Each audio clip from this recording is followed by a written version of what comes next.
Welcome back to the OPEX Podcast, where fitness is explained. I am your host, Robbie Burke, and I'm joined on today's show by Christian Thibaudeau. On this episode, Christian and I discuss everything and anything to do with neurotyping. This was a fantastic episode with Christian, guys. I know you're going to love it. Stay with us.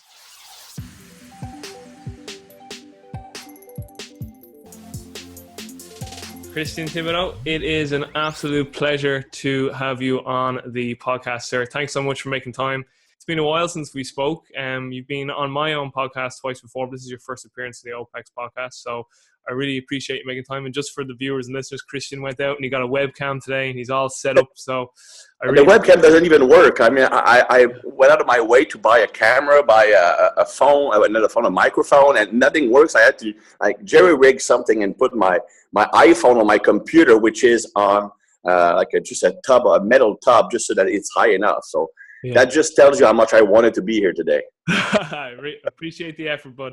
So listen, I'd really love you to give your background. Even though I would say there'll be a lot of people watching and listening who'd be very familiar with who you are and your work. You've been a huge influence on many, many coaches. I mean, back in the day when your books came out, you've had those classic books. Mike Boyle always speaks very highly of some of your writings. And I'll link all that up in the show notes. But just fill us in on your background. Bring us through your start in the career and all the way up to where you are right now. And even tell us about the old golf days. Hey, there you go. Well, it was more than a phase, man. It was my passion for the time. I believe so, yeah. Dude, I played. It's funny you mentioned that because I was actually discussing that with Ben Bruno recently, because he was watching one of my videos. And in my intros, I always do a mock golf swing with my coaching stick, and a pretty good golf swing going on there. I competed since I think I started when I was 12, and I competed until I was 19. Dude, I was spending 8 hours a day at the country club. My father was the president of the country club, so I had free pass and could play even at the hours that junior players couldn't play. So it was pretty awesome. Of course, when I became more passionate about training. Of course, I did still train at the time. In fact, I would say that my best golf was always when I trained hard, and my best golf was when I trained for Olympic weightlifting. So when I started focusing on Olympic weightlifting, that's when my golf game was the best. My driving distance was a lot longer. I was actually more precise. Probably because the core got stronger, because my nervous system was more effective at creating those maximum velocity contractions. Yeah, so that was for a while my passion. Of course, I did play American football, played hockey like most Canadian boys, but I really, really was bad at hockey, so I didn't stick long. I played soccer, I played baseball, played pretty much every single sport, but I suck at all of them, which is why I became a coach, really, because at first I needed to gain an advantage because, and as we will discuss the neurotyping system, my own personality, I'm someone with low self-esteem, with very low self-confidence. So, and I need other people to respect me, admire me, to feel good about myself. So I always try to get respected or admired for something physical. And for me, it was being good at the sport, because for me, sport was an easy way to get respected, getting admired. So that's why I tried all these sports. And when I realized that physically I didn't have any gifts, that's when I started training. I actually remember when I was 10, I started training when I was 10. I was watching TV, and at every commercial, I would actually hold the low squat position for as long as I could, or I would do push-ups and sit up while watching TV. So that's how I get started, because I already believed and already had a feeling that if I get stronger, if I get more muscular, then I'm going to be a better athlete. So that's how it all started. And eventually my passion for training exceeded my passion for sports. And I was better at training and understanding training than I was at playing sports. So I started working with athletes pretty soon. In fact, as soon as my athletic career was over, playing football, then I transitioned right away into strength coaching. I was really, really lucky because my own strength coach was training several pro hockey players and very high-level athletes for a small city. and he wanted to retire, so he actually transitioned me into handling all his athletes. So at 21, I was already working with pro hockey players and pretty high-level football players. So it was actually an easy start for me. And then from there on, I just kept on building on knowledge and working on as a coach. And it's that desire to be respected, admired, that made me write my first book, The Black Book of Training Secrets, then Theory and Application of Modern Strength and Power Methods, the one that Mike Paul refers to. And it was solely a way for me to gain the respect and admiration of people I myself admire. The Charles Poliquin, the Mike Boyles, guys who were already like well established. I mean, it's funny because nowadays I often talk with both Charles Poliquin and Charles Staley. And these two guys were my original mentors. I mean, they were the main source of knowledge when I was working. I remember buying Charles' book, The Poliquin Principles, and just reading it like 10 times. Then I would print out every single article you would write. Same thing with Charles Staley. He had a site called Myodynamics that was like in the 1990s. And I would print out every single article he would write. Same thing with Dr. Fred Hatfield. And I was lucky enough to work with pretty much all of these guys. And it's funny now that sometimes we support each other. But yeah, that's how I got started. So I got to work with athletes from 28 different sports. I'm probably the only person in existence that worked with someone who competed at the Olympia, the Olympics, and professional bodybuilding. And also, and CrossFit, yeah. So you don't see many people working with CrossFit athletes and pro bodybuilders at the same time. But that's because I'm a generalist. I'm not great at anything, but I'm pretty good at everything. So that's why I can move from one person to the other pretty easily. I think you're pretty good at getting people bigger, faster, stronger, in fairness to you. Yeah, if they would put the work in, yeah. I know.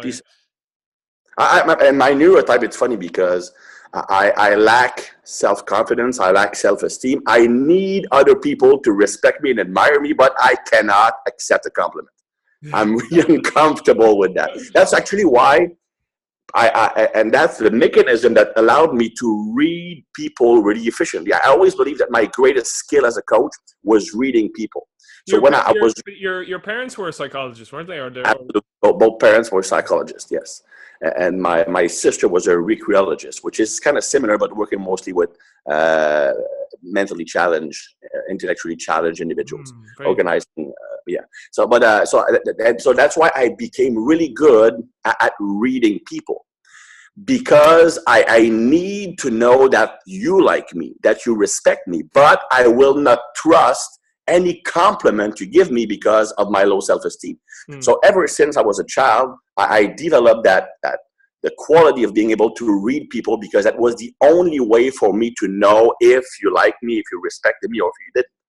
So, and as a coach, that probably became my best tool. I mean, of course, I know about methods, but I mean, you know about methods. You have every coach knows about methods and programming. In fact, I'm not even that good at programming, but I was good at reading people in the trenches and always knowing how to interact with each individual person so that they will get the best possible result, and adapting the workouts accordingly. But that was always my greatest skill set. Great stuff. And just to let you know, I forgot to grab them actually before we went on, but your Black Book of Training Secrets and your Theory and Application of Modern Strength and Power Methods are up on my bookshelf alongside Charles's Poliquin Principles. But it's funny you mentioned that's the Quebec section. Yeah, exactly. It's funny you mentioned Charles Staley too. I actually had a chance to meet with him when I was in Arizona, when I was at Altus, and we had a great chat. It's just like when I was sitting there, it's just like he lives such like a laid back lifestyle now, and I'm just thinking like, you've had such a profound impact on so many coaches, and now he's just like, he just kind of goes about his day, does a bit of training. He's a lovely lifestyle now, but just like he's just such a cool guy, and I was thinking like he has been a huge influence on a lot of people. So he just wanted to say that. Charles, especially in your part, I think that you had the greatest impact on 3 regions. Like, of course, the Canada, because he's from there, and all of his the first people he influenced were from Canada. Then the whole of the UK. He's really big in the UK and Australia. Yeah. He was the first strength coach to actually travel and teach in Australia, and he really opened that market up for us. So we would have a job if it were not for him. At least not that good of a job.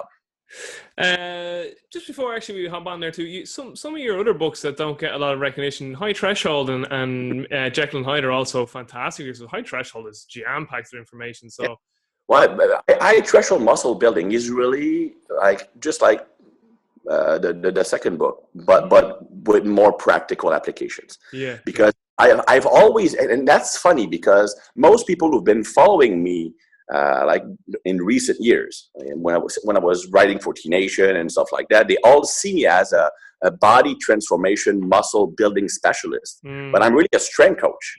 Yeah. Of course, because now I'm teaching more, I don't train as much, but by other people. But I've always been a strength coach first and foremost, working with athletes from 28 different sports. And modern theory and application, it was all about the best methods for a strength coach. High threshold muscle building is taking that knowledge from athletic training and using it to build muscular bodies. So it's a simplified version, but it is really applicable if someone wants to translate or combine athletic training and muscle building. Yeah. All right. Let's get into the main topic. So neurotyping, we've spoken about this before on my own podcast, and you had 2 whopper episodes with Joel Smith, and they're fantastic resources. I'll link them up in the show notes as well. So let's get into this neurotyping. How did it come about? Let's talk about the neurotypes. The microphone is all yours. You can just take it away. That's my strategy. It's funny because I always say when I interview a client, I always want to have them talk. Because that's where the neurotyping shines, because you want to understand the person. Now, where does it come from? It comes from exactly what I mentioned earlier. My natural skill set as a coach has always been to be able to read people and understand them. So instinctively, I always adapted the training so that it would fit that person's as well as possible. And I always did that instinctively. And neurotyping led 3 things really led me to creating the neurotyping system. The first thing is I wanted to systemize what I was myself doing instinctively, because I knew that type of person would respond better to that type of training. I didn't understand why, but I knew it was the case. And what I wanted to do was understand why some people respond well to heavy loading and get bored with pump work, why some people prefer that mind-muscle connection and just crumble when they have to lift heavy. So I needed to find a reason why that was. And this led me to analyzing the neurotransmitter and their impact on bodily function, on how you can tolerate stress, what kind of activity you are naturally drawn to. And then, of course, looking at ways to, without actually measuring the neurotransmitter, which not everybody can, then just by analyzing someone's personality, how can we know what kind of neurotransmitter dominance or deficit that person has, and using that information to design the proper volume, the proper intensity, exercise selection, frequency, and whatnot. So that, and of course, the more people would ask questions, the more problems I faced, the deeper I have to dig, and I got a much better, much thorough understanding of how the nervous system works. I've always known that the nervous system was the boss. In fact, I think that's something I said 12 years ago in a T-Nation video. I said the nervous system is the boss. And that was always been the driving force behind all of my methodologies. It's all about optimizing nervous system function. Even if your goal is muscle building, it's still the nervous system that recruits the muscle fibers, make those muscles contract. So the more efficient your nervous system is, the more muscle growth you're going to get. So that was always obvious to me. The second thing that prompted me to learn about or design the neurotyping system was I needed to figure out why I was so messed up as a human being. It's funny because you look at me and you look at the articles on T-Nation, the videos on Thibaudeau, my social media. Tibbs is awesome. He's always funny. He's confident. All his stuff is great. He must always be eating right. He's always in shape. You know what? Christian Thibaudeau is one messed up human. I mean, I already mentioned the lack of self-esteem, lack of self-confidence. But I have so many quirks. I mean, I always wear the same clothing, and I can't understand why. Now I can. I have a problem adapting to new situation. Now I know why. One thing that I always hated about myself is that I'm really, well, hypocritical.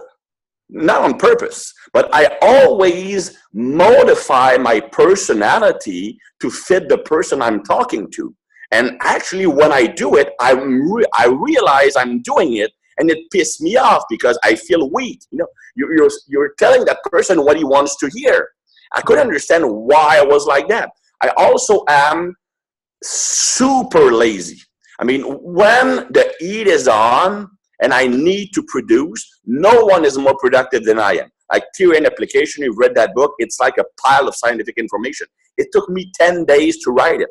And that's only because it took me 3 days to do the review of literature, but 7 days to write a 250 pages book.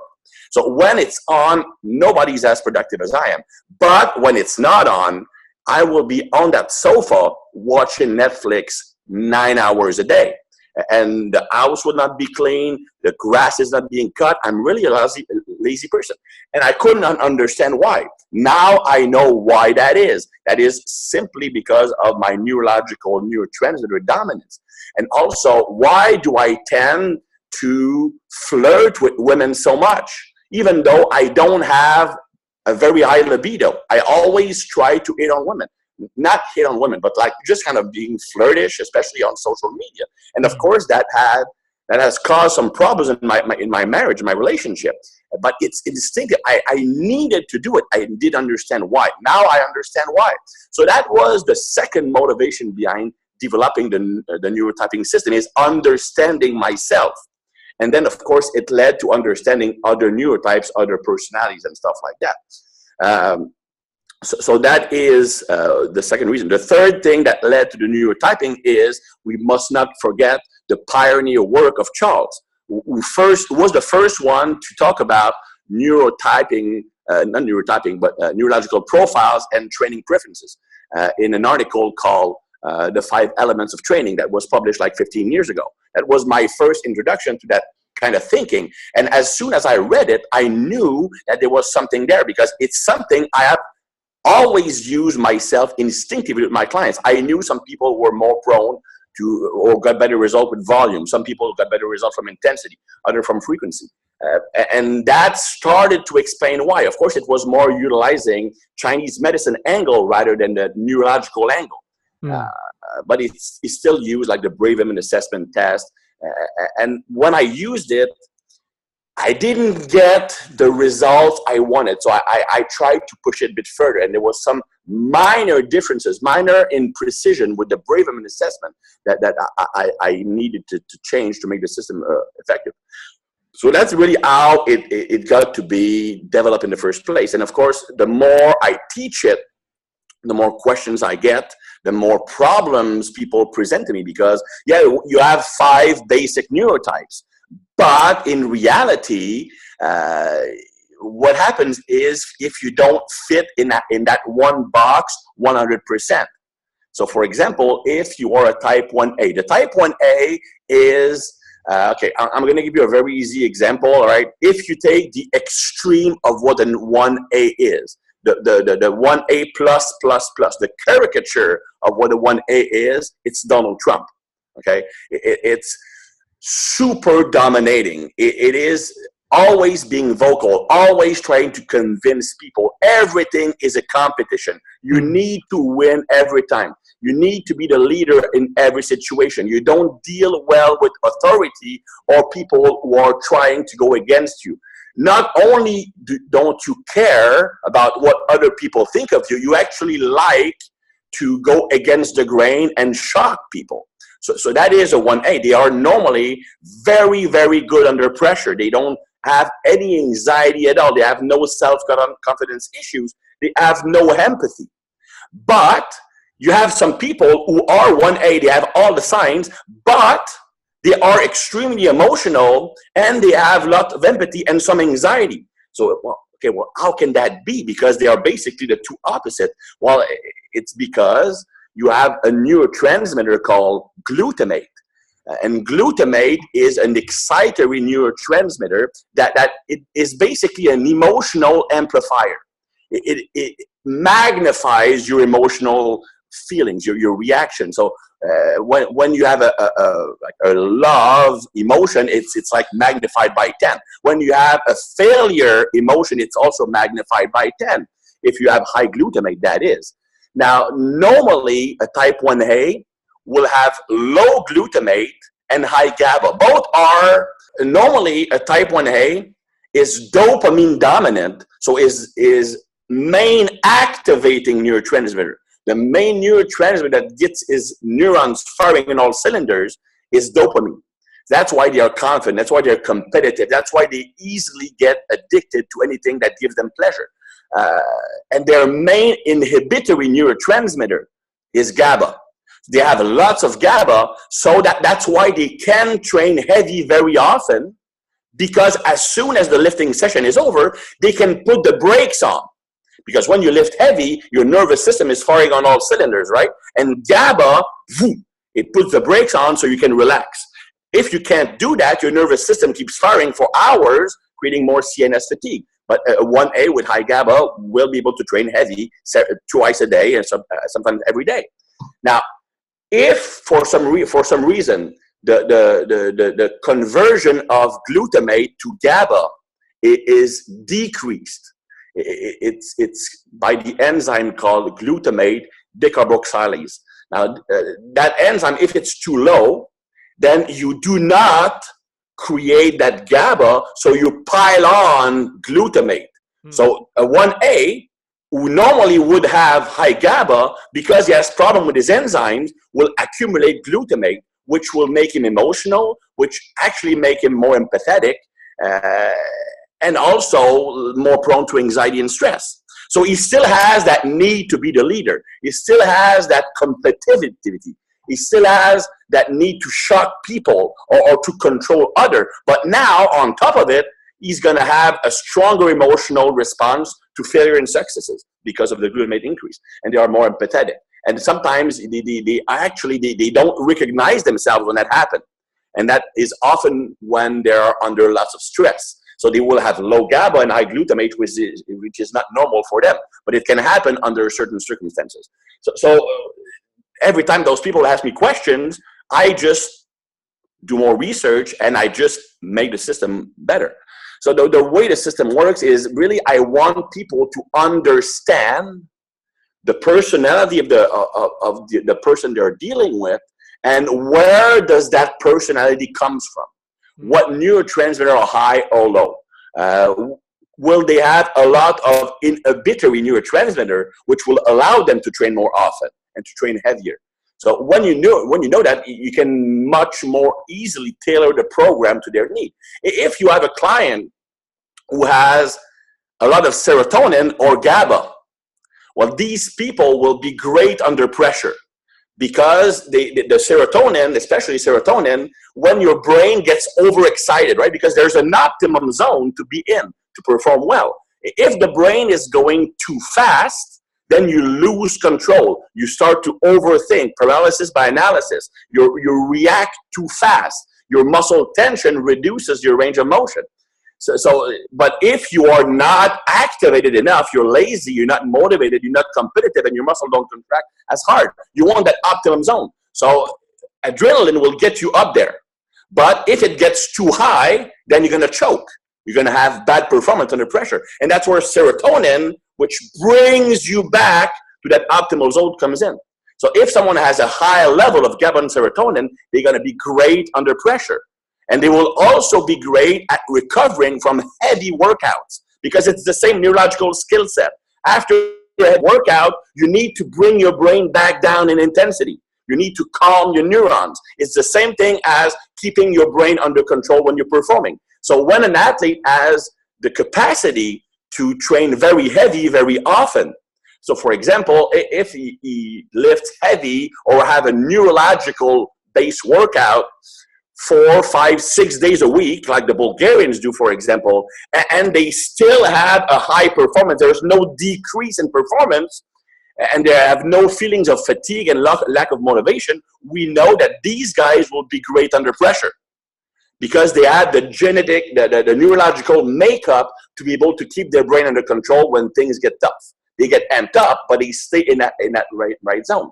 Now, on the other hand, some people, they don't have that. So if they train very heavy or maximum output neurological session, it will take them 5 to 7 days to fully recover. So you have to understand that when you're planning training programs. Just like some people will prefer feeling the mind-muscle connection or big pump on training because they need that feel-good feeling. Now, if you take a 1A or 1B, 1A, 1B are not normally the best strength and power athletes.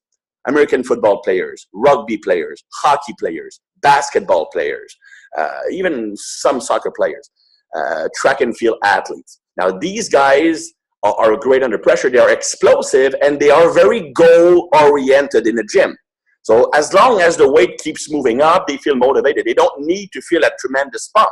In fact, they don't search for it. That's why oftentimes when they're lifting, they will lift fast, or they don't focus on squeezing and contracting. And if you tell them to do that, they actually lose their performance. But you have other people like a 2B. A 2B is your typical bodybuilder. He needs to feel that mind-muscle connection. And that is because his dominant neurotransmitter is glutamate. Glutamate makes you seek those pleasurable sensations, those feelings. It enhances that perception. Anything that gives them pleasure or good sensation, they can easily get addicted to. That's why they are also very emotional. Glutamate makes you very emotional, makes you prone to exuberant displays of emotions. Like the typical image would be like those divas or just go crazy like for no reason. They just make a scene because they like to live their life one movie scene at a time. I'm going to give you an example.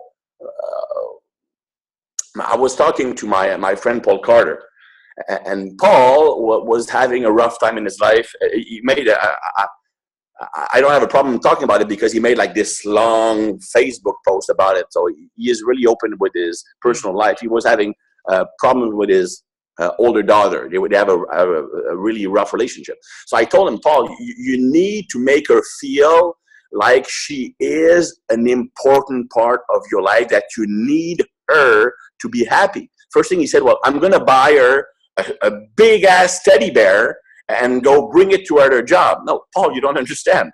What you need is you need to open yourself up to her. You open yourself to us on Facebook, but okay, I'm going to write her a letter and bring her like a big-ass teddy bear. That's glutamate dominance, a very high glutamate. They need those big gesture. Same thing as they need to post picture of themselves on social media to get the positive response. They need to put those big posts on social media. They love big public displays of emotions. That comes from a very high level of glutamate. But the problem is that also means they were going to have low GABA.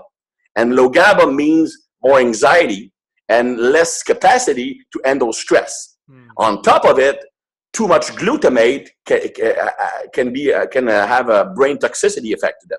So it can actually create nervous system problems and even things such as Alzheimer's disease and other neurological problems if it's maintained for a long time. You need that conversion into GABA. You need a balance between both to be happy. So you have 5 neurotypes, and each of them has their own characteristics. And that will allow us to understand, like the 1A, they love intensity. They need to move heavy weight. They can recover very fast from heavy sessions, but they cannot do volume in a workout. That's because they are very sensitive to dopamine, but they have a low level of dopamine. As soon as they start producing adrenaline, when the volume gets too high or they're training too fast, well, they are using that dopamine to fabricate adrenaline, and you're crashing your dopamine, which gives you symptoms of like apathy, lethargy, no motivation, and the need to eat crap. Because eating crap will force your body to produce dopamine. So that's why people who have a dopamine depletion will tend to eat a crappy diet. Now, on the other hand, you have people like a 1B, well, they are built for explosiveness because they have high acetylcholine level on top of their dopamine dominance. These are the best natural athletes because, yes, we understand that acetylcholine is great for memory, for forming memory, for coordinate, for multitasking, mental tasks, but it's also involved in the stretch reflex. The stretch reflex is highly dependent on acetylcholine levels. So if you have high acetylcholine level, your stretch reflex is more easily triggered and is more forceful. So it makes you naturally more explosive, more agile, especially because you can rebound from one direction to the other. It also makes you better at learning new skills. So normally someone with very high acetylcholine level, they are the athletes who can just look at the new skills, do it a few times, and boom, they have it pretty much perfectly. Like the natural athletes would just hate. The guy who plays golf once a month, like my brother, my older brother would play golf like 3 times a year, and he plays like a PGA pro, like a perfect swing. Very, very high acetylcholine level. He can play any sport, he will be good at any sport.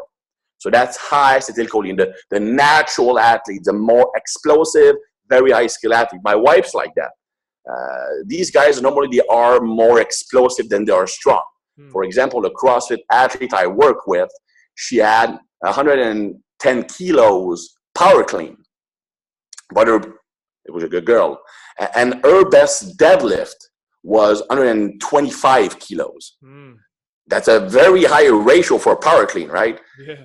Normally, a girl with a 110 power clean, she would have to have like a 170 deadlift, roughly. So she was like 50 Ks below what she should have been able to do. And not only that, like even with like 115, 120, she's deadlifting with the back rounded, like trying to yank the bar off the floor.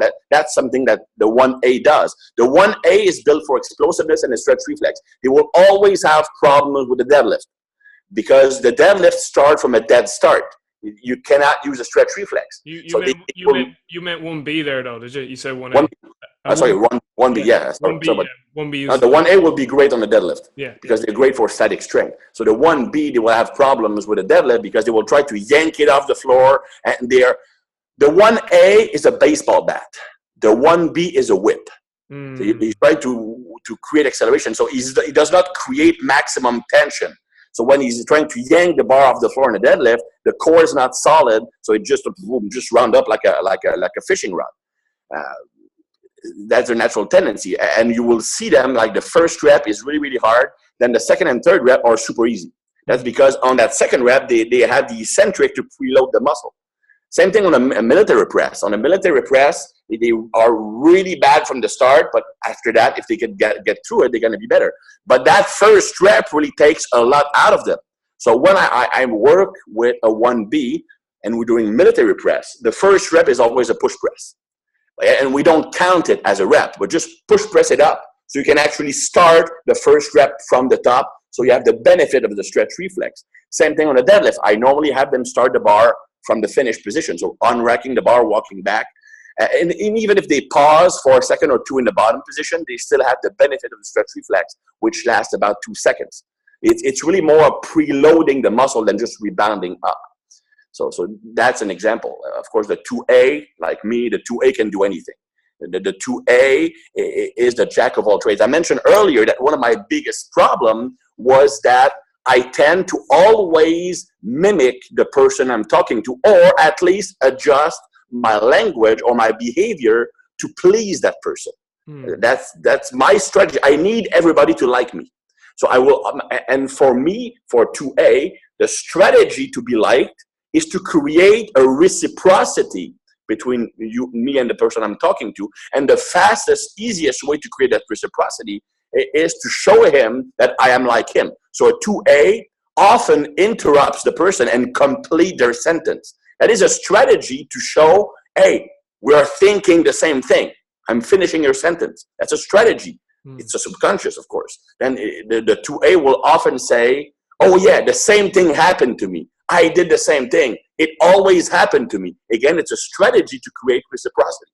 Now, for that reason, the type 2A the type 2A has a pretty equal, he's adrenaline dominant, but he has a pretty much balanced level of serotonin, GABA, acetylcholine.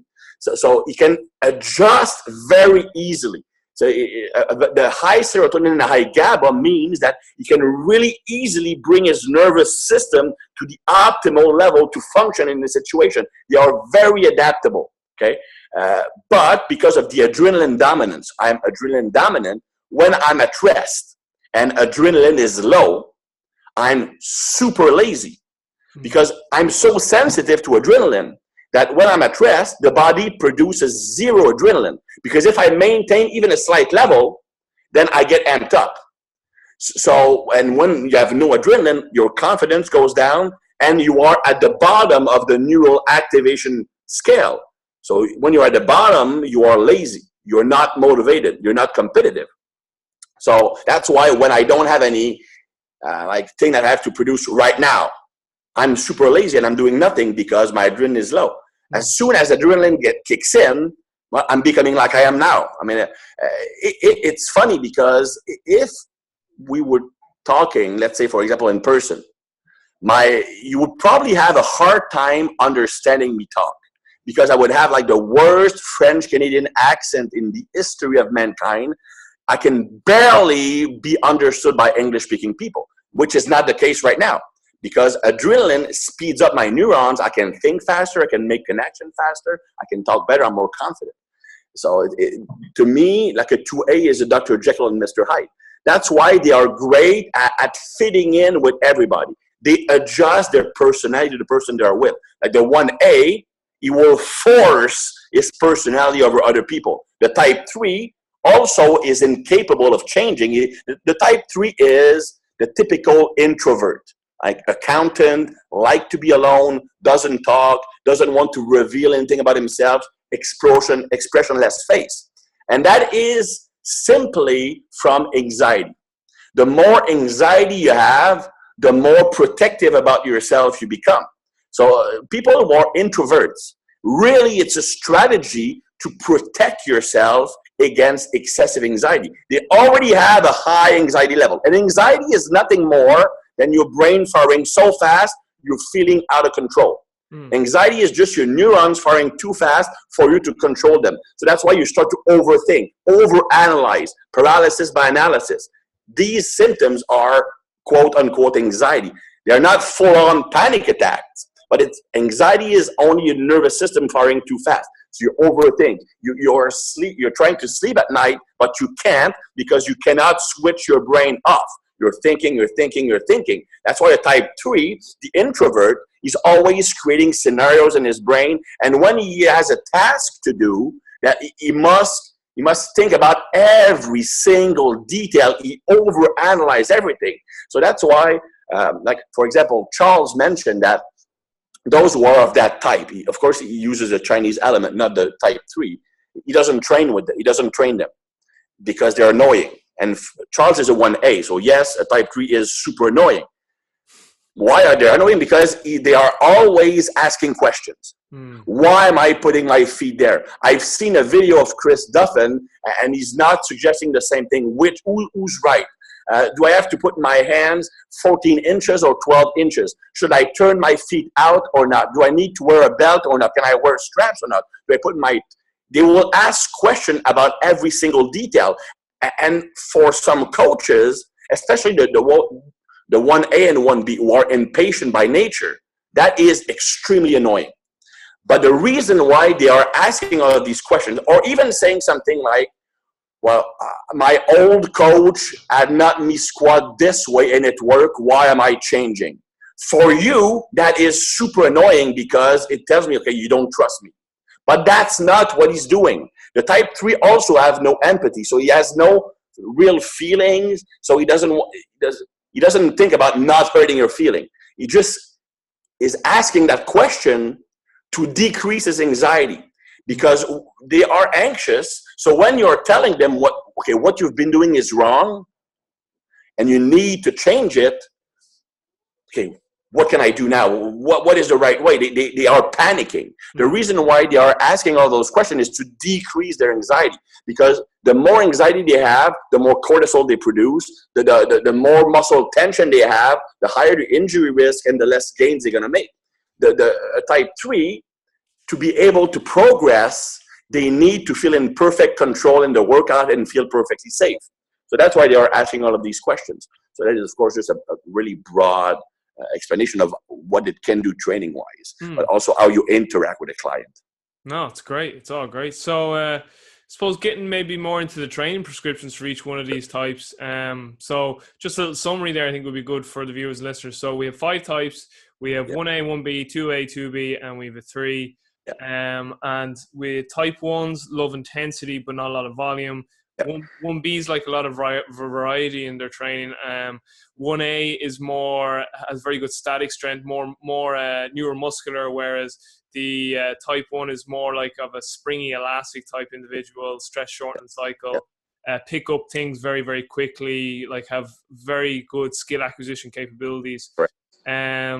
Then we have 2A, which are fun. They like fun challenges. 2B are mind muscle, and then 3 are your sort of harm avoidance. And I'm getting these from the slides. Yeah, that's the old version. It's still accurate, but it's the old version.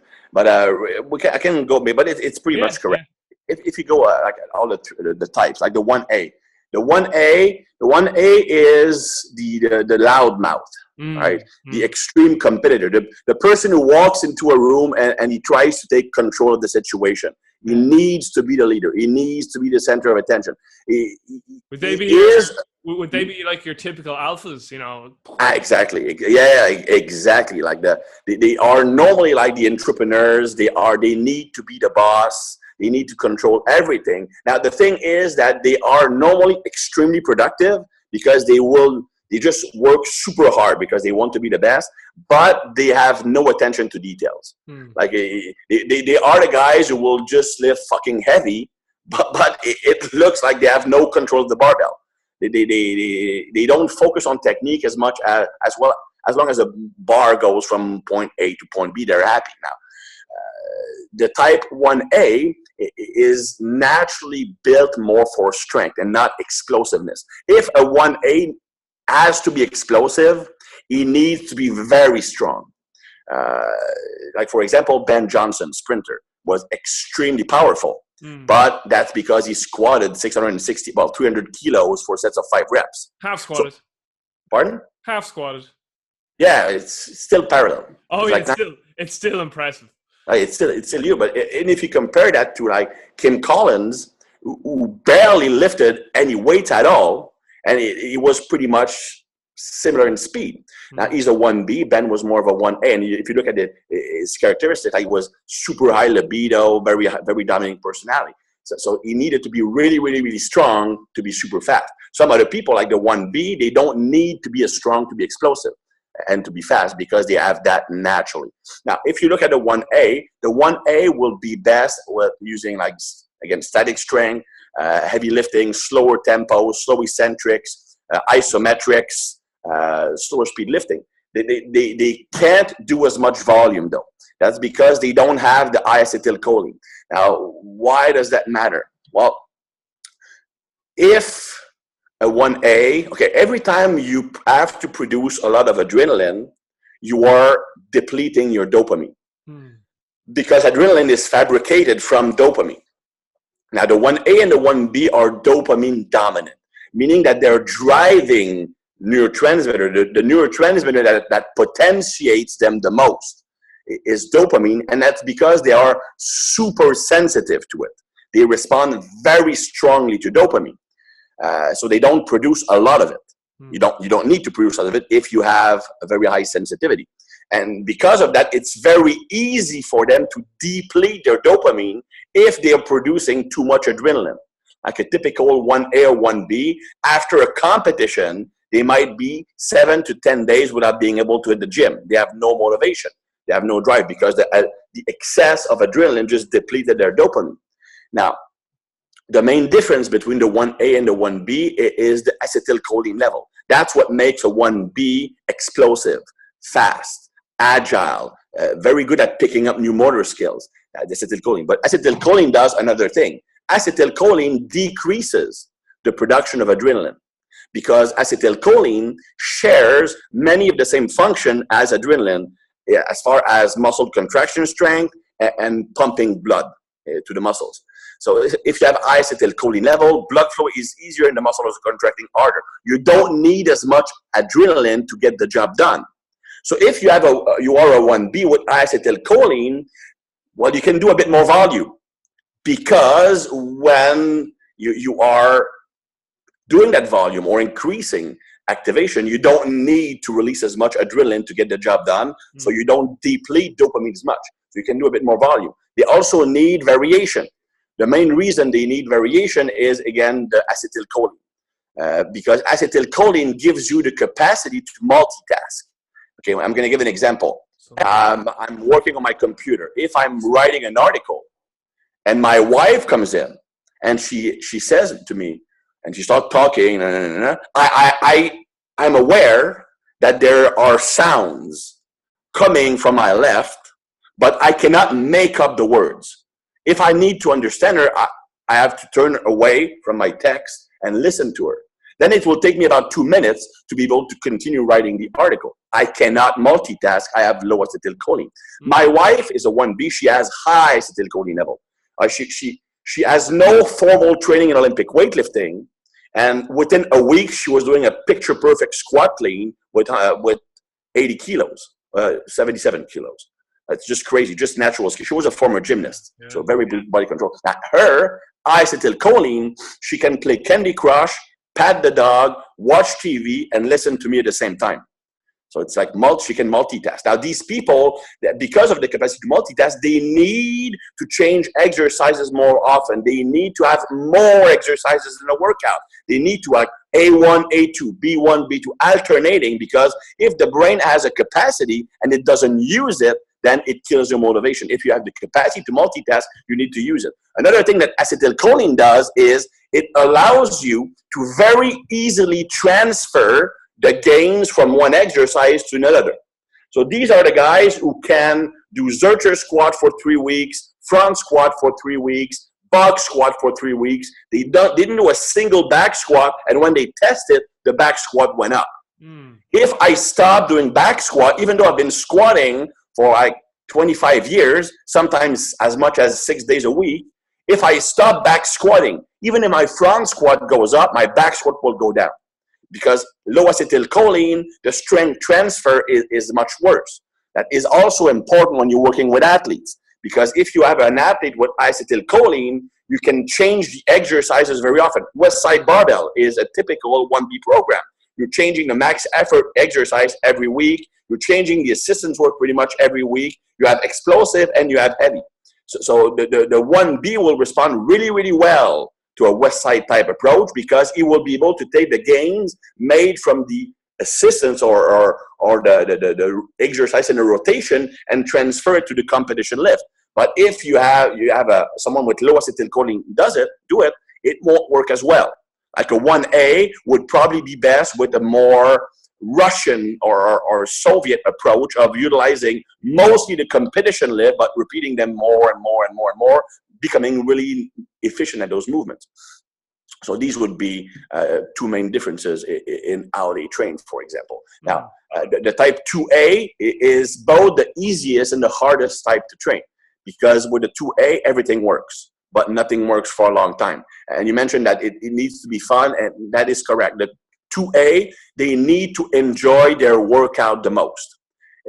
If a workout is boring to them, if a workout doesn't feel new, then they lose motivation. And they will actually have symptoms of CNS fatigue. And they have lack of motivation, low energy. It's really bad. Now, the type 2A also needs variation, very much so. But where the 1B needs variation mostly in the form of exercises, because they have the capacity to transfer the gain from one to the other. The 2A needs variation mostly in the form of training methods. That's why I've always been a method guy. That's why I love training methods. If you look at Theory and Application of Modern Strength and Power Methods, it's basically a book all about the various training methods you can use. And that's because that has always been my interest, because as a 2A, I need to change. I don't change my exercises much. I pretty much always use the same exercises, and I've always been since I've been training. I always do front squats or back squats. I always do military press. I always do bench press. I always do snatch grip high pull. It used to be snatch, but now it's mostly snatch grip high pull. I always do seated rows. I always do barbell curls. I always do GM press. So it's pretty much always the same thing. I don't change my exercise that much. Maybe the assistance works from time to time, but I always change the methods. I will use change. I will use bands. I will use weight releasers, slow tempo, pause lifting. To me, that is what gives me the most satisfaction. So that is the main difference. Wave loading. You love your wave loading. Wave loading. And why? Because not a single set has the same feeling. Like 3, 2, 1, every set is different, different way, different. There's nothing worse for a type 2A to do 10 sets of 10 reps or 8 sets of 5 reps with the same weight. I mean, it's repetitive. It's not fun. It needs to change. It needs to move around. And after 2 or 3 weeks on a certain type of training, they get bored.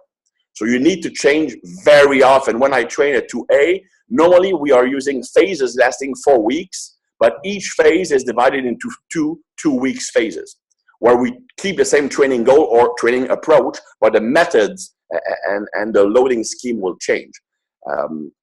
If you look at a 2B, the 2B is your typical bodybuilder. They don't have the capacity to do, they can do neurological work, but it takes them a long time to recover from it because they have low GABA, because they have high glutamate. High glutamate is the glutamate is their dominant neurotransmitter. For 2A, it's adrenaline. For type 2B, it's glutamate. That's why a 2B is emotional. It likes to have those deep conversations. That's why they like to open up. That's why they like those big displays of emotion. That's why they like to live their life on Facebook or social media. These are 2Bs. They need the attention. They need the display of affection. They need to share the emotions with the world. They are also very good at helping people deal with their own emotional issues. Oftentimes, they are much better helping other people than they are at helping themselves. Now, if you have high glutamate, which are all signs of high glutamate, you have low GABA, because GABA is made from glutamate. So if you have high glutamate, it means you're not transforming a lot of them into GABA, so you have more anxiety.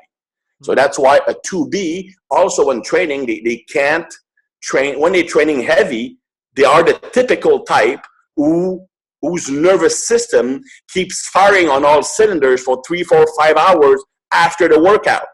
And as long as it keeps firing, it puts you in what we call sympathetic mode. And as long as you are in sympathetic mode, your body is pumping out cortisol, which decreases at muscle building, recovery, and all that stuff. But it also desensitizes your adrenal receptors, because when you're in parasympathetic mode, in sympathetic mode, you also stimulate adrenaline release. And if your adrenaline keeps pumping for 5, 6 hours after the workout, well, you keep the adrenaline binded to the adrenal receptors.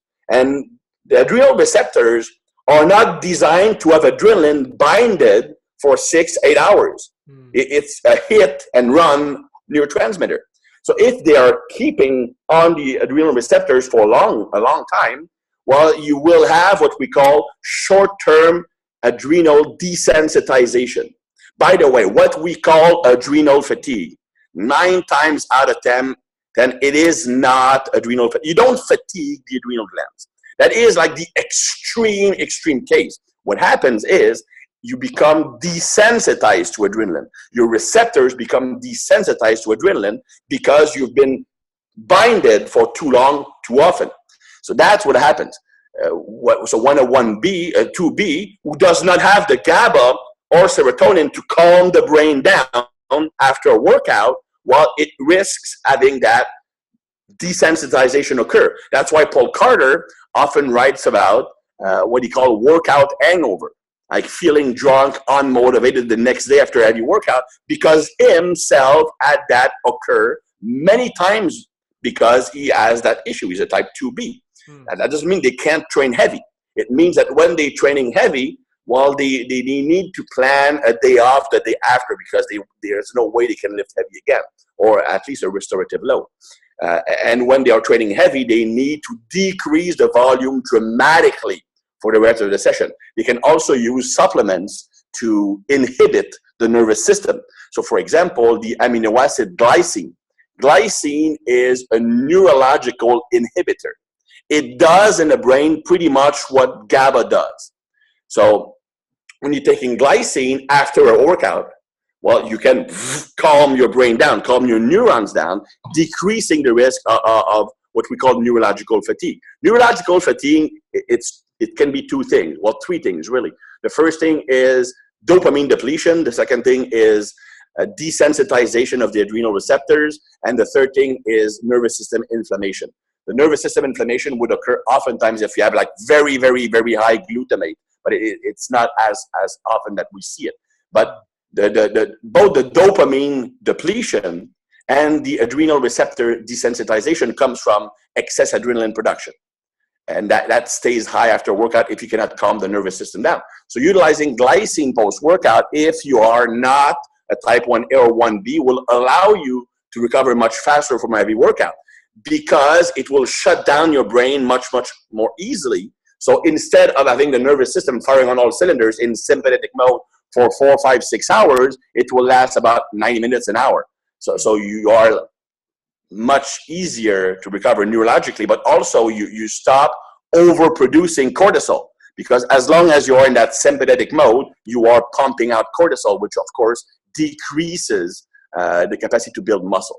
So that's a very simple supplement that can really help a type 2B train heavy. Now, but most of the time it will be those mind-muscle connection pump work.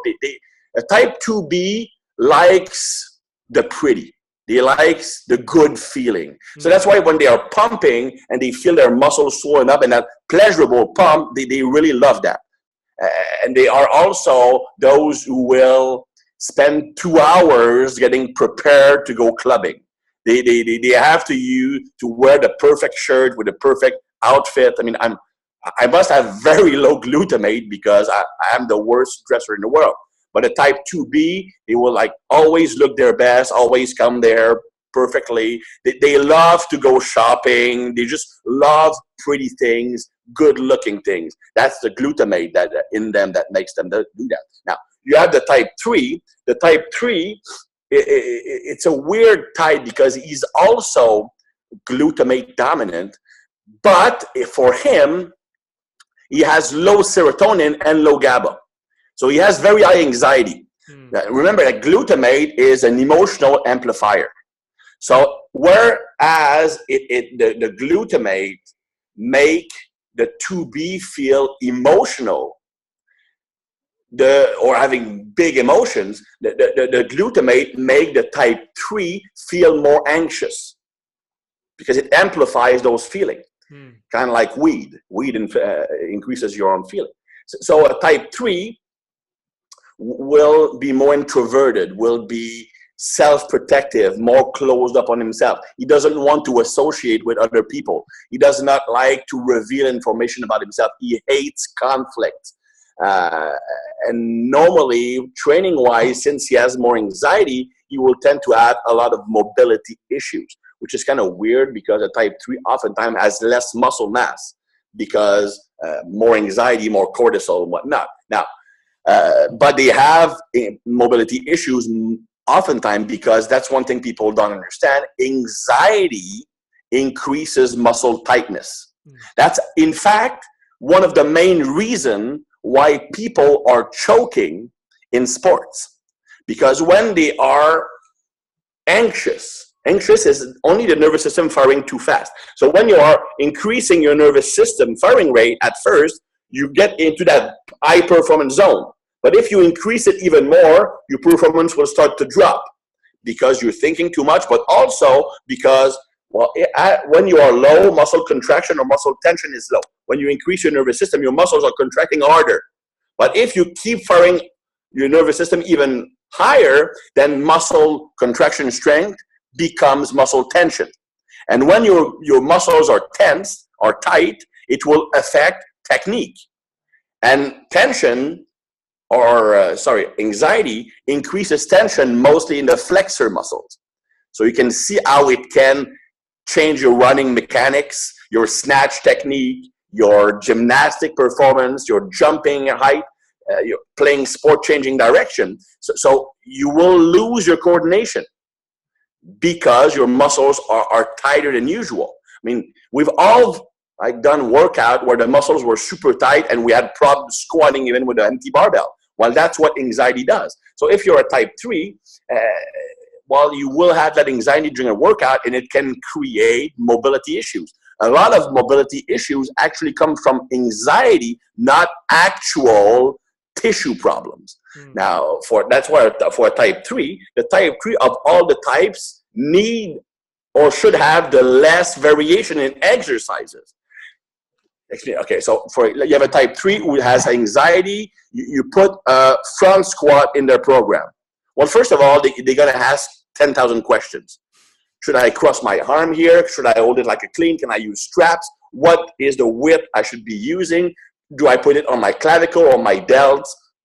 Do I stay upright? Do I have to put my feet at hip width or shoulder width? Do I have to turn my feet out? You're going to ask all the possible questions. And that is only because they're anxious. So the first 2 or 3 weeks, they have that higher anxiety because they don't know the movement doesn't feel well. After 4 weeks, they kind of feel comfortable in the movement, but it's still not perfect. Now, after 4 weeks, you're changing for a back squat. First, you're going to ask 10,000 questions. Why am I switching to a back squat? I was just starting to get good on the front squat. Okay, do I put the barbell on my traps? It hurts. Can I put it a bit lower? You're going to have to, because it's all from anxiety. It will take them 3 weeks to feel somewhat comfortable with a back squat, overcome their anxiety. After 4 weeks, okay, it feels a bit better. Okay, you're going to switch to a box squat. Well, first of all, you're going to have 10,000 questions. You see where I'm getting with it. So a type 3, if you change their main movements too often, they actually won't ever be able to stimulate growth and strength gains because they will always be underproducing because anxiety reduces range of motion and puts a brake on their performance. A type 3 can only begin to get stronger and build muscle when it starts to feel safe and comfortable with the exercises. So these are the guys who will prefer to stick with the same exercise for 2 years, 3 years, and it works for them because the more comfortable they are with a movement, the harder they can push, the better gains they're going to get. So it's really the main difference. Of course, there are many more intricacies, like the rest intervals. Like the type 1A and the type 3 are those who need the longest rest intervals. The type 2A, those who need the shortest rest intervals. And it's all neurological based on the neurological system. But the main difference is that the type 1A, when he rests, he needs to rest. A type 3, when he rests, he can have active rest. Doing mobility, the type 3 will actually benefit from doing foam rolling and mobility exercises between sets, whereas no other type can do that and perform. So it's really about understanding how each type responds to training. And on that spectrum from type 1 to type 3, type 1s, so if we're going on a spectrum from 1 to 3, intensity is higher towards the 1 end and lower towards the 3 end. Correct. Volume is the opposite. Volume is higher towards the 3 end and lower towards the 1 end. Is that correct? Actually, the volume would be more of a pyramid. Okay. Like the highest volume is a type 2A. The 2A, because the type 2, the type 2A can tolerate the higher volume if he has a combination of neurological and muscular. Okay. Because they have a fairly high level of every neurotransmitter, they can easily adapt to every situation, but they are never the 2A is a jack of all trades, but a master of none. So he cannot do as much high intensity work as a 1B. He cannot do as much bodybuilding work as a 2B. But if he has a combination in the workout, which is the best way to train for them, then they can do a very high volume of work. The 2B can do a very high volume of work bodybuilding wise, but as soon as he has neurological work in there, it drops dramatically. The type 3 can actually do a decent amount, a fairly high amount of volume in a workout, okay? But he cannot train often. So the weekly volume will be lower. Like a type 3 should train about 3 days a week. Sometimes 4 if that's all he's doing, but normally 3 days a week. Because they already have like a ton of cortisol production. So training too often for them will actually be more catabolic than anabolic. So but they can do a very high amount of sets of each exercise. In fact, but the volume for type 3 comes mostly from those warm-up sets.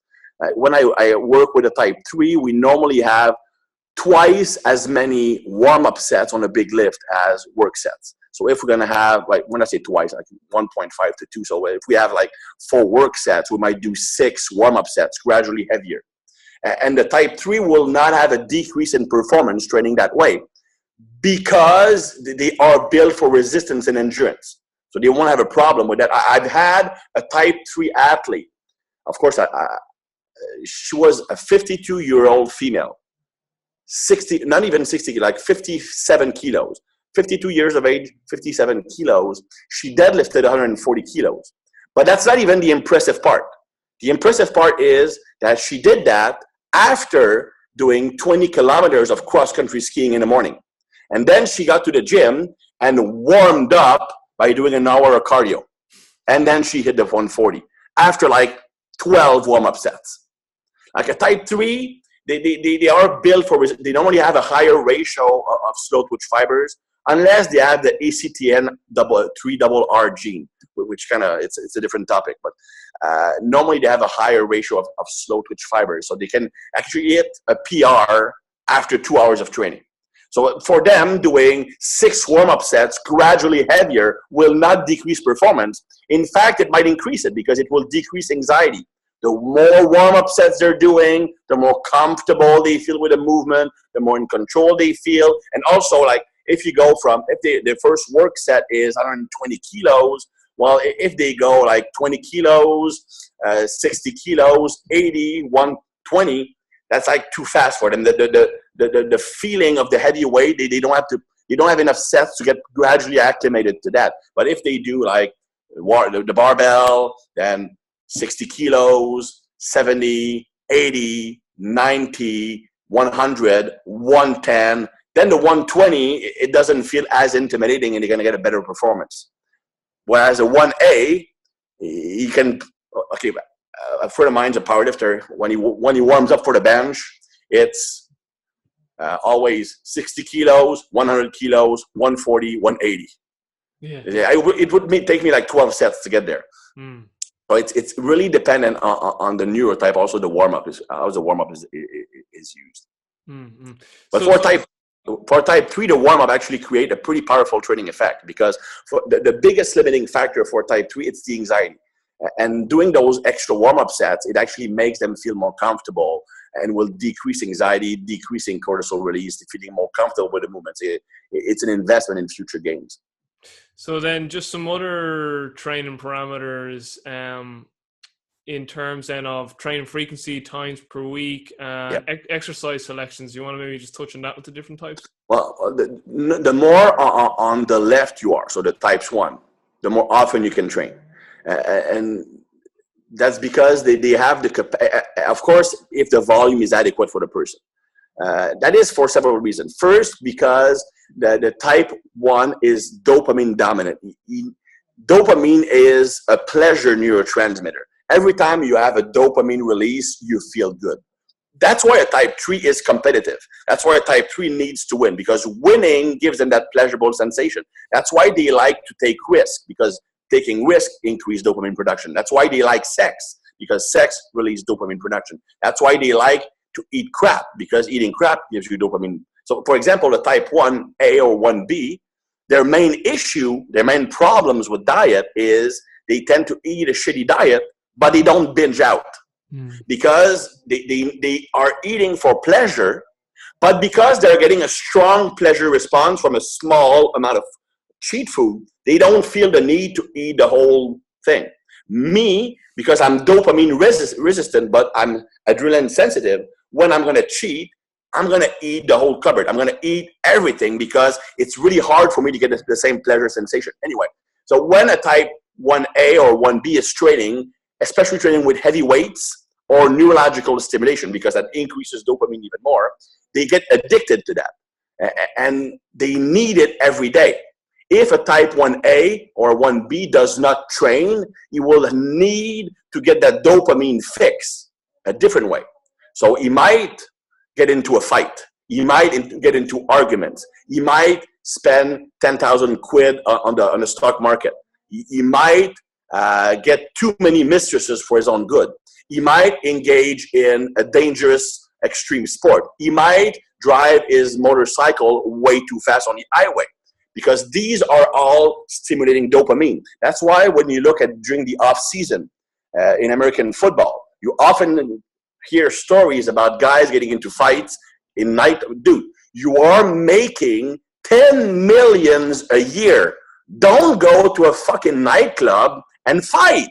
You might actually like break a hand and not be able to play anymore and lose all your money.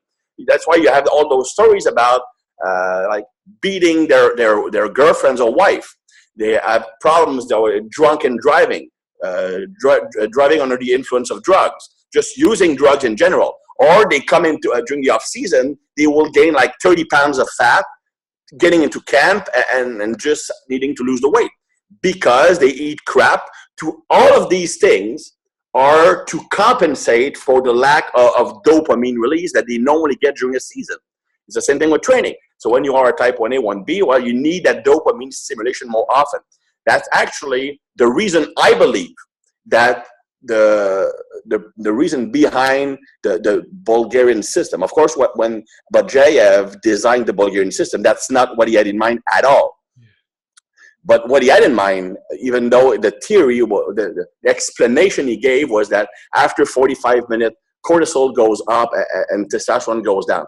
Dude, your lifters are taking 2 grams of testosterone a week and 150 milligrams of Dynabol a day. Doesn't matter if your testosterone goes down during the workout, you don't have any testosterone left in your body. Natural, that is.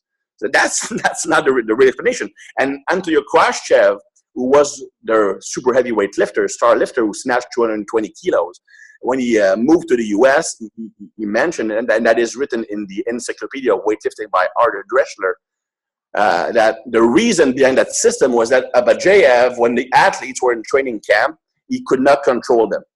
So the athletes would train like at 9 a.m., just one big session, then they would have the rest of the day off.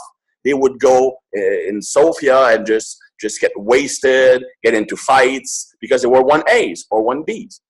And to control them, what he did was just segment the training, the daily training, into like micro sessions spread over the whole day.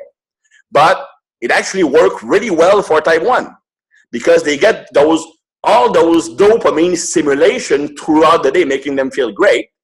And by feeling great, they don't feel the need to do other crazy stuff.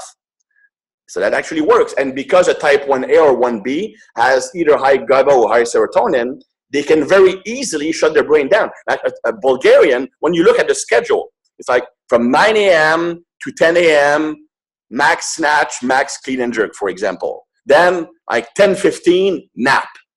Dude, if you can nap after maxing out on the snatch and clean and jerk, you have one efficient nervous system because you can go from here to here in a second. Okay, me, if I max out, not only will I not be able to nap, I might actually risk running naked on the highway, and I'm just like hyped up, right? Adrenaline dominant. So that was actually a very good system for Bulgarian because they have the capacity to recover really fast, neurologically speaking, if volume is not excessive. So 1A, 1B can easily train 6 days a week as long as volume is kept under control.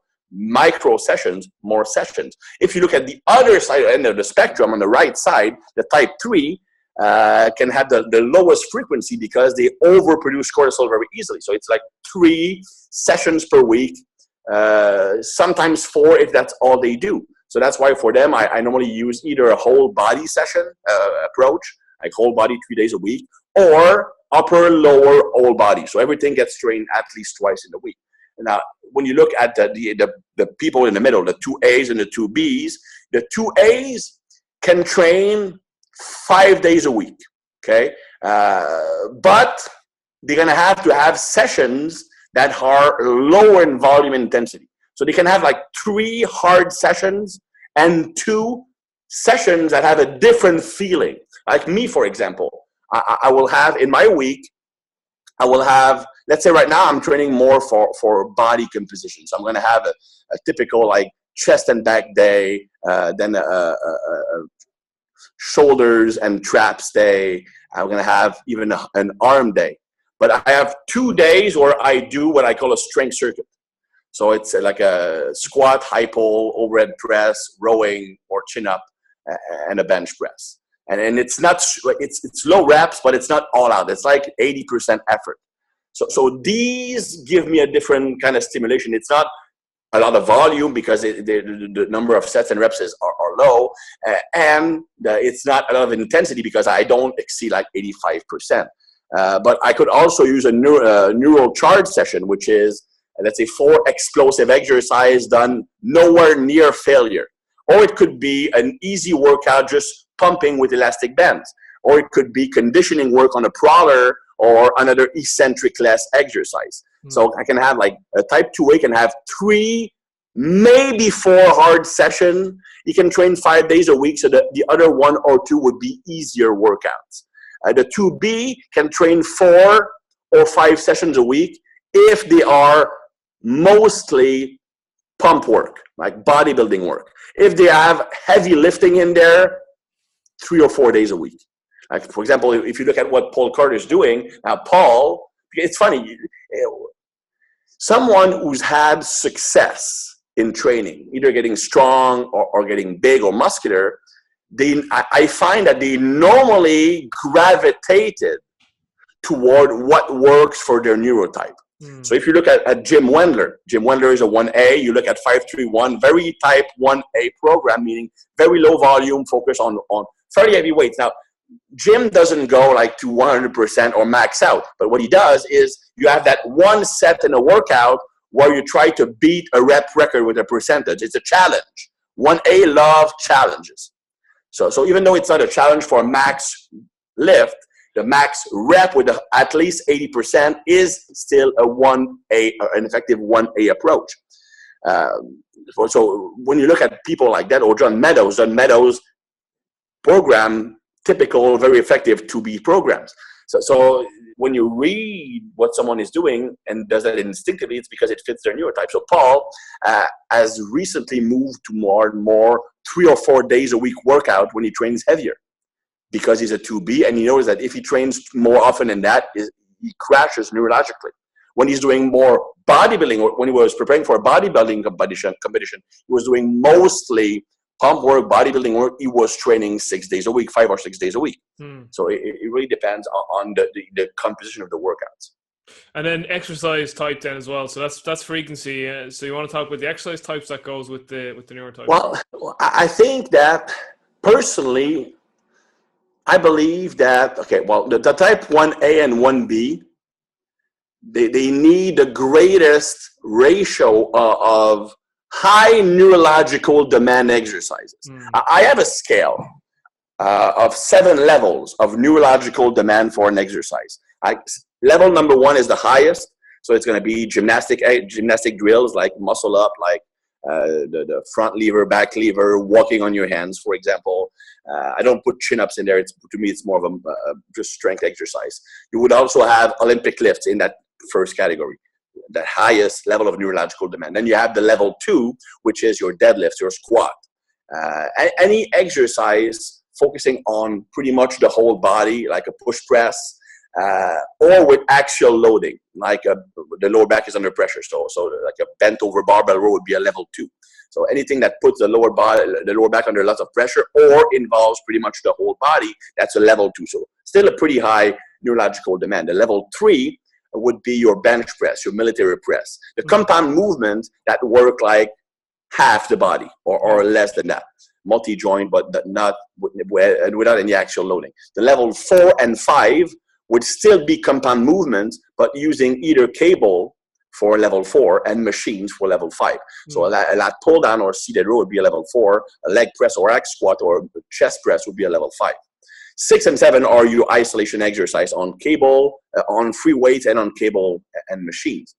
So of course, when you are a type 1, 1A, 1B, you want to be like 75% of your exercises would be in that first 3 or 4 levels. So a level 1 would not use, of course, gymnastic exercise, but you can use Olympic lifts if he likes them. Otherwise, it's going to be like a big basic lifts, maybe a few machine big lift if needed. 25% of the volume can be spent on lower levels, but 75% would be more on the big basics. I also include loaded carries in level 2, by the way. The 2A needs a pretty equal volume of neurological and muscular. So it would have exercises from across the board. So it would have some level 1 and 2, some level 3 and 4, and some isolation work, depending on the ratio. So it's like 50% in the higher category and 50% in the lower category.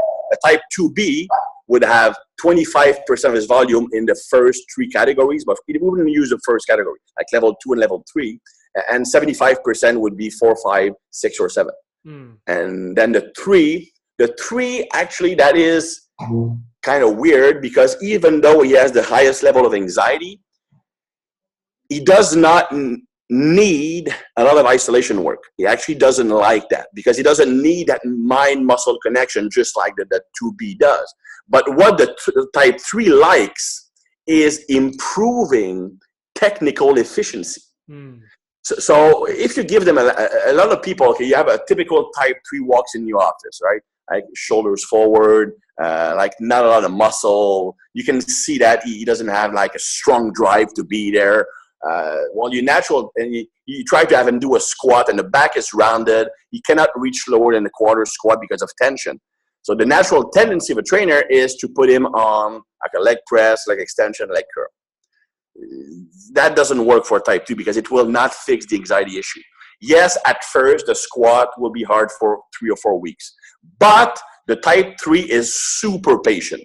He can stick with a squat for 10 years if he needs to. As long as he's seeing technical improvement, he is motivated. The thing is that most coaches, very few strength coaches or personal trainers are type 3. You have some of them, but they're not as common, because a type 3 normally is not passionate about lifting. He's passionate more about endurance and stuff like that. So for us, we are mostly type 1Bs, type 2As, and type 2Bs if we are strength coaches or personal trainers. We need to see improvement, either seeing the weight go up or getting that nasty pump. We don't understand that some people don't actually need that. They are the type 3. If they see that, okay, I'm moving better, I'm feeling more comfortable, even if the weight didn't go up, they feel good about their session. The problem is that the typical strength coach or personal trainer feels that, or he thinks that he needs to show the client improvement. So that's why he's picking those easier exercises so that to give the illusion of progress to the client. But a type 3, that's not doing him justice. It's best to stick to the big basics because they have a lot of room for improvement. They are very patient. But of course, you might need to scale the movement down. So maybe you can't do a full deadlift because you are so anxious that your hip flexors are just tight as rocks. So you might stick with a Romanian deadlift. You might not even be able to go lower than your knees at first, but you are working the movement pattern. And as you are getting more comfortable, you will see that the client can go lower and lower and lower, because the problem, the mobility issue, is mostly because of anxiety, not because of an actual mobility problem. You will actually often have a type 3 be able to do a perfect body weight squat, but as soon as he has a bar on his back, then he can't go more than a quarter squat down because of anxiety. So you need patience. You need to reassure them, give them a lot of coaching feedback. And that's another thing. You don't coach the 5 types the same way. A type 1A If you start to tell them, okay, I want you to put your feet at a 15 degrees angle, you want to grab the bar and squeeze hard, bring your elbows to your rib cage, raise your chest up, take a big breath, contract your abdominals, push your knees out, screw your feet into the floor. He's going to throw a 10-kilo plate to your head. A type 1A or even a 1B, the worst thing you can do is overcoach. A type 3, you need to overcoach them. They need to know every single detail of an exercise. The more they know, the less anxiety they're going to have. A type 2A is in the middle. A type 2B, they need to feel. So if they don't feel an exercise properly, you need to change the exercise. Otherwise, it will kill their motivation. A type 2B, they need to feel competent, and they don't want to disappoint you. There's nothing worse than have more of a, I would say, negative feedback coaching style with a type 2B, like the typical drill sergeant. Come on, push harder, push harder. Come on, you're not trying. You know what I'm talking about, right? That kind of coach with a type 2B, he will go quiet. It doesn't work. They need positive reinforcement, positive feedback. A type 1, I'm going to tell you a story. When I started coaching, the first 2 groups of athletes I was working with were hockey players and figure skaters. Of course, I was more comfortable with the hockey players because I had just finished my football career. So football, hockey, pretty much the same type of people in there. So I was coaching the hockey player like I was still pretty much the same age as they were. So I was challenging them, making fun of them, lighting a fire under their ass. I mean, there is no way you can do that squat. I've seen you. You have the legs of my girlfriend has bigger legs than you do. Well, she actually had because she was a very strong bodybuilder. But you see what I mean? I'm making fun of them, challenging them, actually made them push harder because they wanted to prove me wrong. Now, I was coaching my hockey players like that. Then one of the figure skater I was coaching was competing at national championships. She was the national junior champion, and that was her first year in the seniors, and she was favorite to do a podium. She was like supposed to be the future of figure skating in Canada. And I'm at my friends, and we are playing a drinking game called Name the Song. So we have a playlist on our computer, and the song from the 80s just pop out, and the first one who guessed the song or the singer wins, and all the other has to drink diet soda. Anyway, so at like 7 p.m., I just walk out and go to the living room to watch figure skating, which is kind of weird when you're a bunch of guys drinking diet soda, and one of them goes to the living room to watch figure skating. But the athlete I was coaching was performing, and she had the worst performance of her life. Like she fell on like easy skills. She would hit like 99 times out of 100. So then I was almost crying because I always, a type 2A, they need to create reciprocity. So I always created very strong connection with any athlete I was working with. That's my natural tendency as far as neurological profile goes. So the next week we are at the gym, which is actually a small room in the ice rink. And it's funny because the girls are doing power cleans with their skating ropes, so skating dresses. So anyway, so I said, okay, today we're going to work on abdominal and core strength because some people here fall a little bit too often. Christian. I know. She started crying. It took her 3 months just to be able to talk to me again, and 6 months so that we could actually have a working relationship together. And that's a pure example of you cannot coach a type 3 like you would coach a type 1. That doesn't work. So it's now understanding how someone works will allow you to get the best performance possible in the gym as well as in competition. Sweet. Listen, I've tons more questions for you. I think a part 2 is what we're going to need to go into. I want to ask about the different recovery traits between the types, and then obviously get into nutrition and supplements with the types. But just one or two questions wrapping up here. I also want to ask about like how you train the strengths and weaknesses. We might get into that. But one question I do want to ask is, and I'm sure you've probably come across this, be it online or in live presentations, but what sort of criticisms have you gotten back off some people? Like in terms of like you know, like say like real evidence based to like back up this whole neurotyping thing. Because like, so, you know, I know I asked you a little bit for the background of neurotyping earlier on, but I know that a lot of it, some of it comes from Braverman, some of it comes from Claudinger, and then obviously there's some traditional Chinese medicine stuff there, and then obviously just from your own practical coaching experience over the years. Like, is there, I know, like, say something that comes to my mind is like, you know, when Charles first came out with biosignature, and everyone like, and then some people actually started to go off and do blood tests to see if like the sites were correlating with hormones, and they were like, no, this doesn't correlate at all. So is there any way of like, is there any evidence to show? There's a thing though, okay, with biosignature, measuring hormones. First of all, hormones fluctuate throughout the day. Like if you measure cortisol, you have to measure it 24 hours because you don't know when it's going to spike. But the problem is, okay, people don't understand either hormones or neurotransmitters properly. It's not just the level of the hormone. It's the sensitivity of the receptor. Yeah, the receptor, yeah. Yeah, and it's also how effective the second messenger is. So once the hormone gets, okay, so first of all, okay, you need the level of the hormone or the neurotransmitter is important, okay? If you don't have any, then it can't work. Then it has to connect on the receptor. Now, the more sensitive your receptors are, the better the hormone can do its job. So if you're more sensitive, even if your testosterone level is low, for example, if your androgen receptors are super sensitive, it's still going to work. Yeah. Now, the third level is from the nucleus perspective, like how the message goes from the receptors to the nucleus to make stuff happen. Now, that can also be inefficient. So yes, when you measure hormones, well, you can look at, okay, here, but you're not looking here, you're not looking here.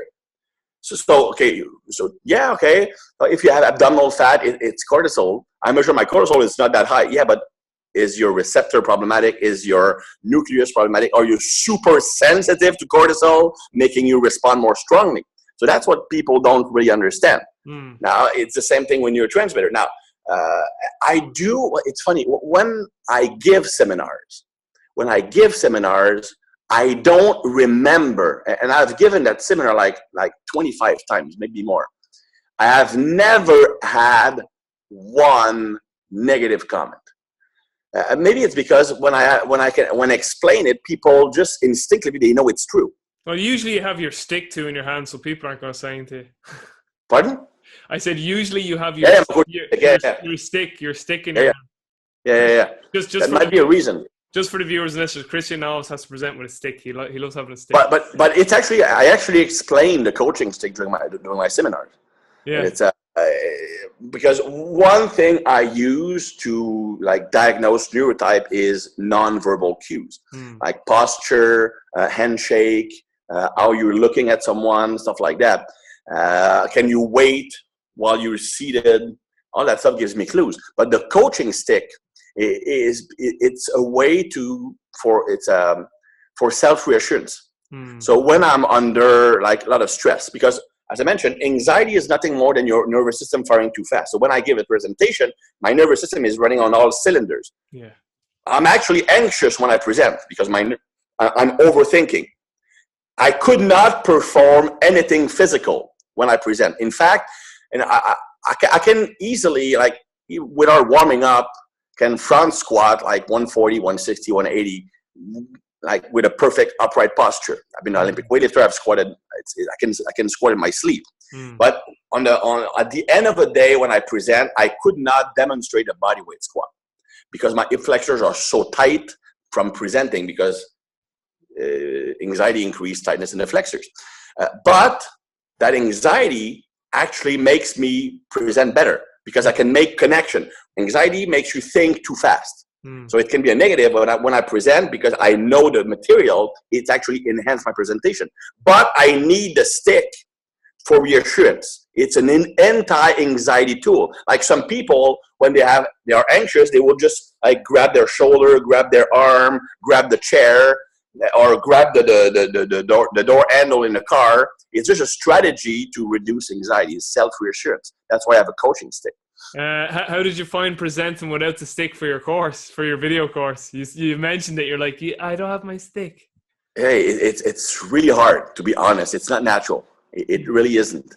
But I think I had a pencil or something that I need to have to hold on to something. But yeah, as far as I did have some criticism. The only criticism I got was from one psychologist, a sports psychologist, and I can totally understand it because it's it's neurology. It's still psychology. And I could understand that you would be upset that a non-psychologist would talk about things that are normally limited for psychologists. So, and right from the bat, that would give him a negative view of the whole thing. And of course, he was asking for, what are your sources? Do you have any clinical documentation proving what you're saying?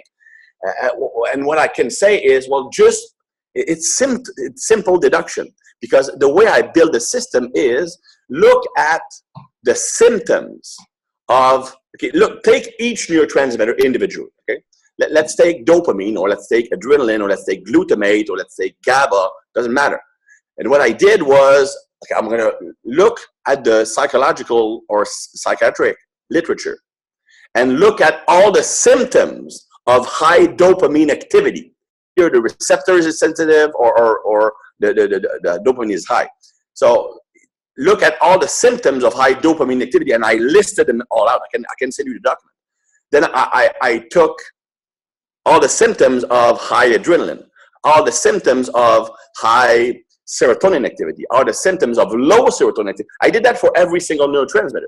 So when you see, okay, you look at glutamate, signs of glutamate dominance, you have like very strong emotions, you have very negative response to failure, you have easily become addicted to anything that gives them pleasure, easily fall in love. I mean, I have like 20 symptoms of them.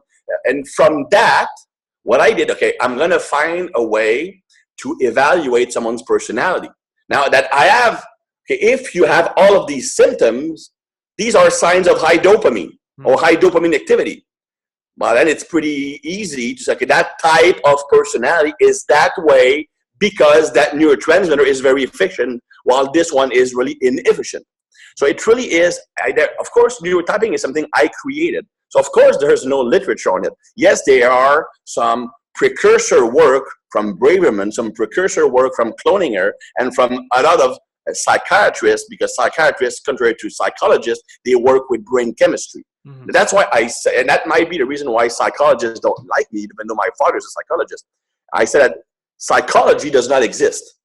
Psychology is only studying the symptoms, not studying the cause. Yeah. And then you have, okay, you are like, they will find like just an emotional response to anything. So for example, okay, you have a problem being comfortable with a woman, you have problem giving your confidence to a girl because you had a bad relationship with your mother. That's psychology. Instead, me, I would look at, okay, you have problem committing to a relationship because that neurotransmitter glutamate is low, so you have problem making connection. Your empathy will be low because of that. So to me, it's more, I always say I'm the least romantic person on the planet, because I don't believe in love. I don't believe in emotions. Emotions are only chemical reaction in your brain. So if you understand what brain chemical neurotransmitter creates what emotion, then you can know if you are more prone to having that emotion, that's because you are sensitive to that neurotransmitter. To me, it's simple. It's very simple, and it's logic. The problem is that, yeah, but do you have evidence supporting it? No, because it's deduction work. And maybe it's not like 100% accurate. Maybe you have high dopamine dominance, but you also have some adrenaline dominance. But it's still very accurate. And every time I give a seminar, I always bring some people to the front, and I can diagnose them within 3 minutes, just by from talking to them, asking them a few questions, looking at their body language, all that stuff. And I tell them, okay, when this happens, you're like that, you're like that, you're like that. And they all freak out. I've never been wrong once. It's always 100% accurate. I've had people cry during seminars. I've had people just burst out laughing because it's so accurate. I have people, I just say, I finally understand why I'm like that. So do I have any like scientific literature? Well, you can look at any scientific literature on the symptoms of high or low neurotransmitter levels. And then you can piece that up for yourself. It's pretty straightforward. Great stuff. All right, I have 5 minutes only. So I'm going to ask you 2 questions. So you're going to have to be short. What current books are you reading? And you always ask me that question. I hate that question. Yeah. What are you? So are you reading anything good? And what would be your top recommendation currently? So what are you currently reading? What's your top recommendation? I only have 5 minutes now, so you got to make this snappy. I'm reading a novel. That doesn't really apply. Yeah, it does apply. What's the novel? Dude, I don't know. It's a French book, so I don't. You're always reading. It's always French books you're reading too. For fuck's sake. What do you mean? Well, it's like a mystery piece, like the L'Abbaye des Sans Crimes. So it's basically a novel. It's translated from Italian, and it's a story about a knight who's working with who's trying to figure out the crime and stuff like that. So it's like a religious historical piece. Do you read a lot of nonfiction? Oh yeah. Most of the stuff I read now is nonfiction. Yeah. I've to be honest, I've read 2 million training books, and I still do from time to time. The problem is that it becomes really repetitive. Yeah. I mean, okay, I will make a bet that I'm going to give you $100 to anybody who can give me a training method I've never tried or at least read about. I'm pretty sure nobody can come up with anything I haven't done. So it's like what if someone makes up a new one? Then he wouldn't have tried that. I probably made that up myself before. It's fun, and it's funny because the exception being Joel Seedman. He makes a lot of stuff up, so maybe I can learn stuff from him, but I wouldn't do that. But what I'm saying is that there are very few books that are worth the effort for me at the moment. Now, I've been in that field for like 20 plus years, and my driving force has always been to learn as many methods and technique and systems as possible. So there's very little I can actually learn from full books. I would read articles, but not from full books because I cannot justify spending the time. All right, cool. I will say that I did read recently Fortitude Training by Scott Stevenson. Yeah. And I really like that book. Even though I'm not a pure hypertrophy guy, I agree 100% with what is in that book. Yeah. When I read it, I actually sent an email to Scott and I said, "Fuck you! I wished I'd written that book." I heard you saying that before. So, all right, last question. We're going to dinner, and you can invite 5 people to dinner, and these 5 people can be dead or alive. Who would you invite and why? By the way, you know that a type 2A, they can't make decisions. That's a part of my neurotype. I would have Paul Carter. Paul Carter is just an awesome guy. I would have Charles because Charles just has no filter. So he's gonna say some crazy shit and it's gonna be awesome. Yeah. I would have Dorian Yates just because he's just an awesome person. Yeah, totally. Then I would probably have. I'm not a social person. I don't like to be around people. I would probably have Louis Simmons in there. Cool. It's good. And I guess like saying Adolf Hitler would not be a good answer right now. I'm kidding. I'm looking for a political leader. I love politics. So I would probably have Ronald Reagan. Really? Ronald Reagan? Yeah. I love politics in general. So I could have several politicians in there because if I have like 4 training guys and Ronald Reagan, he's not gonna say much. So I probably would have I'd say Reagan will still get a few words in there now. Yeah, probably. I would have like Reagan and Putin. Yeah. Putin's awesome. No, you had to bring Gorbachev in as well because all the hardcore Russians hated Gorbachev because he was he was just too liberal for them. You know. I know. I want a hardcore Russian. I want Putin, and I want to see like what in fact like that I would like to be in that dinner with Putin and Trump. That's going to be something. Yeah. Like 2 1As, but 1A who's a sociopath and 1A who's a narcissist. That's going to be awesome. What a great way to end the episode. So listen, we'll definitely get you back on, get you booked in because I've got, I said, a ton more questions. But And by the way, just real quick, plug your website and also your certification course real quick before we go. Yeah. So I'm the worst with business decisions. So you can visit Thibaudeau.com. Yeah, we have like 3 videos every week and 2 articles every week. And we also have the Neuro Types certification, which is also available on the website. Brilliant. So, thank you for that. It'll be all linked up in the show notes, and I can't speak highly enough of all of Christian's materials. Like, like when I first came across the Black Book of Training Secrets, and then Theory and Application of Modern Strength and Power Methods, like they were my first 2 introductions to you, and it was just like, these books are amazing. Like the second not bad for a guy who barely speak English. I know. The second I finished Black Books, I just read it. I read the Black Book of I always, that name always goes in and out of my head. Yeah, the Black Book of Training Secrets, up there on my bookshelf. The Black Book of Training Secrets. By the way, I'm going to tell you a secret, okay? Oh. I'm a 2A. The 2A are mimickers. They like to mimic the person who has the greatest influence on them. I wrote the Black Book as a copy of the Poliquin Principle. It's really I use the exact same structure as the Poliquin Principle. Yeah. I use similar. Yes, similar information, but with just my own twist. And it was my first attempt at the book, so I went with the one that had the greatest influence on me. But you had photos in yours. But the second I finished the Black Book of Training Secrets, I reread it again. I just loved it. Cool. And the same with Theory and Application of Modern Strength and Power Methods. 2 fantastic books.